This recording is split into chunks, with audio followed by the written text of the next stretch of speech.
Good morning. My name is Rashi Srivastav, and today we will be talking about literary criticism. Within the major aspect of literary criticism, let us talk about romantic criticism that majorly involves two main writers, Wordsworth and Coleridge. Let us begin with a brief introduction about the Romantic Age.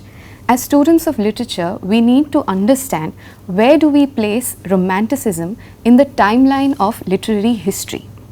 So we generally start studying literature from the age of Chaucer, and then we eventually move on to, say, Middle Ages, then Renaissance, then Restoration, Neoclassical, and then we move to Romanticism. So in the period of history, Romanticism comes roughly between 1770s to 1850s. However, we can narrow down this date to 1798 to 1837. We know that ages often overlap with each other. Why do we mark 1798 as the start of Romanticism? Is because 1798 was the date when Wordsworth published Lyrical Ballads for the first time. Before we move to Wordsworth and his works and literary criticism, let us talk about Romanticism in a general sense so that we get an understanding of the kind of criticism that it produced. There were two major events that shaped Romantic Age or Romantic criticism: Industrial Revolution and the French Revolution. Industrial Revolution that took place over a span of time from 1760s to 1840, French Revolution that also took place over a span of time from 1789 to 1799. Besides these two major events, predecessing age to Romanticism is also important in shaping the ideals of Romanticism. That is the Augustan age, also known as the Neoclassical age. Why? Because Romanticism developed as a reaction to whatever was the strategy of writing in the Augustan age. In the Augustan age, the focus was mainly on rationality. It was mechanical, impersonal, and artificial. As opposed to that, Romanticism developed as a spontaneous movement where emphasis was on spontaneity and originality. Now let us move to the major writer of the day, William Wordsworth, born 1770 and who died in 1850. Today we will be discussing his work of literary criticism, the Preface to Lyrical Ballads, published in 1800. But before that, just let us take a quick view at the works of Wordsworth. So beginning with Lyrical Ballads, that was published in 1798, which was also co-authored by Coleridge, where he contributed 4 poems to this collection, and one of those poems is very famous, The Rime of the Ancient Mariner. Besides that, Wordsworth has also written a number of poems like Solitary Reaper, Daffodils, Intimations of Immortality, a few lines composed upon Westminster Bridge, and also London. On a side note, we must remember London as a poem was also written by 2 other writers, Samuel Johnson and William Blake. The Prelude is one magnum opus of Wordsworth where he talks about his life, and it is in 14 books. Now, why is the Prelude important and how is it related to the Preface of Lyrical Ballads? That is a relation that we will draw towards the end of this essay. Let us move to the main essay, Preface to Lyrical Ballads, published in 1800. This essay is important because it served as a manifesto to the Romantic movement. It was a revolutionary statement to free poetry from the clutches of Augustan age, where the artificial style of writing was making poetry very restrictive, and Wordsworth wanted poetry to come closer to life. It was published 3 times, 1798 with a simple foreword and a collection of poems. 1800 is when he wrote the Preface to Lyrical Ballads, explaining his theories, explaining his beliefs about lyrical ballads, and 1802 where he added 2 new definitions to the preface. So overall, we can divide this essay into 4 major questions. First, what is poetry? Second, what are the defining characteristics of a poet? Third, what is the value of poetry? And fourth, what is poetic diction? We will look at each of these questions individually, and through the course of looking at them, we will be able to decode this essay, Preface to Lyrical Ballads. Let us begin with the first question. What is poetry? According to Wordsworth, and I quote, "All good poetry is the spontaneous overflow of powerful feelings." This definition of poetry has acquired a lot of popularity. He emphasizes on the role of a rational mind, where the emotions that a poet goes through are thought over repeatedly and continuously, and they are delivered only when they are ripe enough to be delivered. The idea is not to release raw emotions out to the world. The idea is to, and I quote, "recollect emotions in tranquility."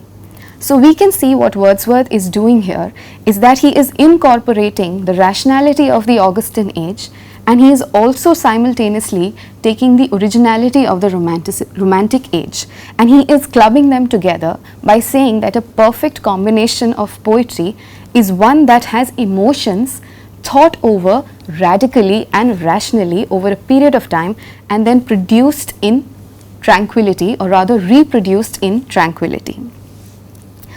Another important point that he mentions is that poetry is not about craftsmanship or artistry.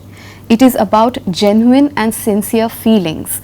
This point is important because it adds to his idea of moving away from the Augustan age. Because in the Augustan age, the focus was on the elevated language, on how to beautify the language of poetry to make it stand out above the rest. But here he says that even if poetry is written in simple language, it should express genuine and sincere feelings, and that is what will make good poetry. Moving to the second question of this essay, what are the defining characteristics of a poet? Wordsworth gives 3 characteristics that define a perfect poet. And we will also see how some of his ideas are borrowed from Philip Sidney's Apology of Poetry or Defense of Poetry, where he is talking about poetry and the role of a poet. Coming back to Wordsworth and the 3 major characteristics of a poet, first that he says is that a poet should be exceptionally sensitive, in the sense not only to what happens to him but also to what happens around him. He feels not only what he is suffering, but he also feels what others are suffering. Second, he is a man speaking to men. Let me put this in quotes. He is, quote, a man speaking to men.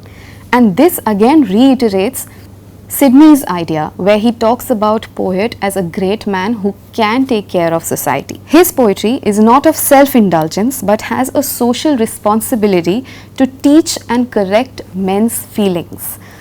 If this sounds similar, to teach and correct men's feelings brings us back to Sidney again, where he defines poetry as a medium to teach and delight.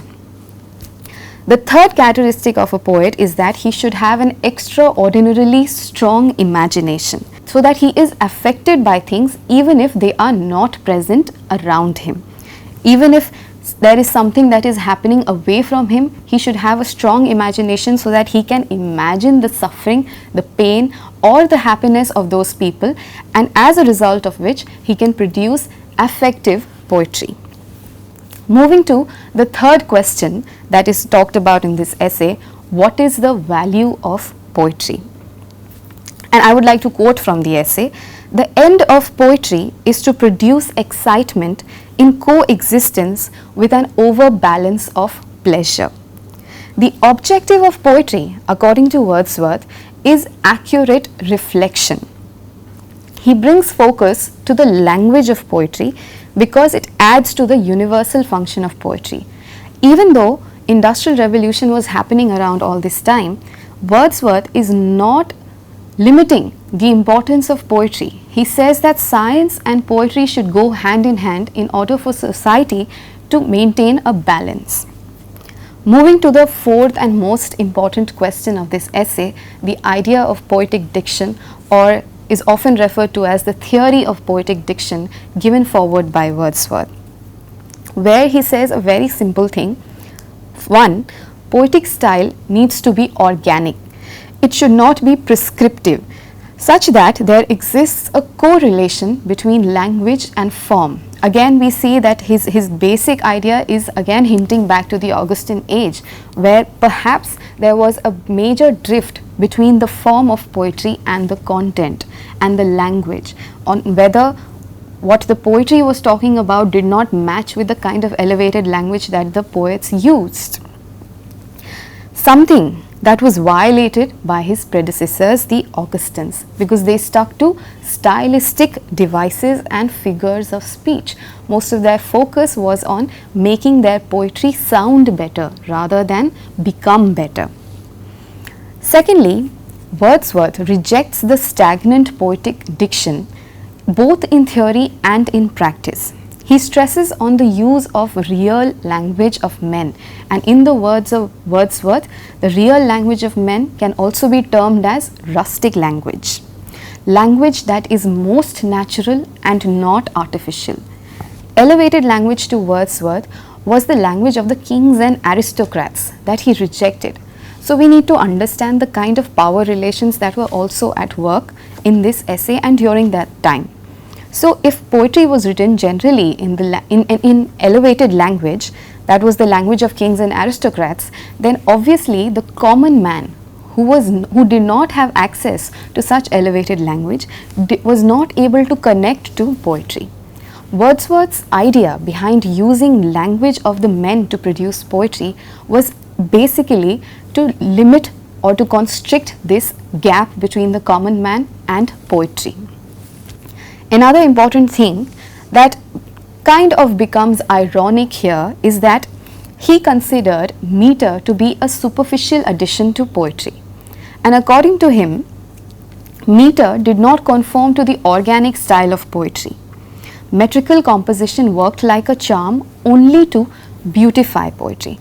But why is this ironic? Because Wordsworth's magnum opus, The Prelude, his autobiographical work that he has published in 14 books and that basically talks about his life, is written in blank verse. Now, what is blank verse? Blank verse is a kind of meter that does not have any rhyme but uses iambic pentameter, essentially because it is English poetry, so most of the meter is iambic pentameter. So on one hand, Wordsworth is asking us or asking the readers to do away with metrical composition, but on the other hand, his magnum opus comprises of the use of meter. Coming to the final point, selection was an important term in Wordsworth's essay. Why selection? Because according to him, we could not use every word that was used in the language of men. We had to be selective and choose the words that would add to the beauty of our poetry. He emphasizes on the need to select certain qualifiers while advocating the use of real language of men. That is where we end with this essay. Now, before we move to the second essay in the next session, let us just take an idea about Samuel Taylor Coleridge and what was his idea and where does he stand in romantic criticism. Samuel Taylor Coleridge also wrote a work of literary criticism called Biographia Literaria that focuses on major points of romantic poetry. However, there is this interesting connection between Coleridge and Wordsworth. What Wordsworth proposed as the theory of poetic diction was something that did not go down well with Coleridge, because he felt that what Wordsworth was practicing was something that he was not preaching. We will talk about this and also Coleridge's Biographia Literaria in the next session. Thank you.